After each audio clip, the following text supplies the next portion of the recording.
kampung menetapkan biaya untuk melaksanakan fardu kifayah bagi orang meninggal. Misalnya orang dipatok 1 sampai 2 juta bagi panitia atau tunggu imum perangkat tentu. Bolehkah demikian?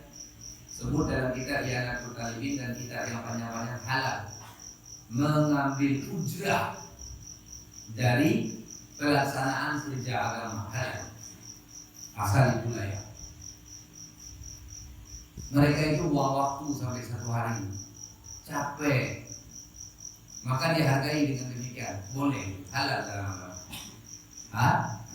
Pahala mereka tetap ada. Kalau mereka tidak orientasinya duit, orientasinya adalah fardu kifayah. Dibuat peraturan demikian karena banyak rakyat yang nggak lulus sekolah perasaan. Ya. Jadi boleh demikian, walau itu secara pandangan kurang layak. Bahkan ngajar agama ambil ujrah halal, karena kerja mereka adalah itu, mereka butuh makan minum.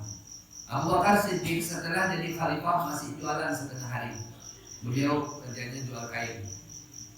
Maka banyak kerja Islam terbengkalai. Maka Umar bin Khattab, Utsman, Ali dan para sahabat yang pentolan-pentolan, beliau buat apa? Gak mungkin begini.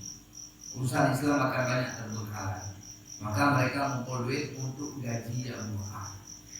Maka setelah itu diterima oleh Abu Bakar. Maka Abu Bakar makan gaji dari khalifah. Halalkah itu? Halal. Ya? Nah, kalau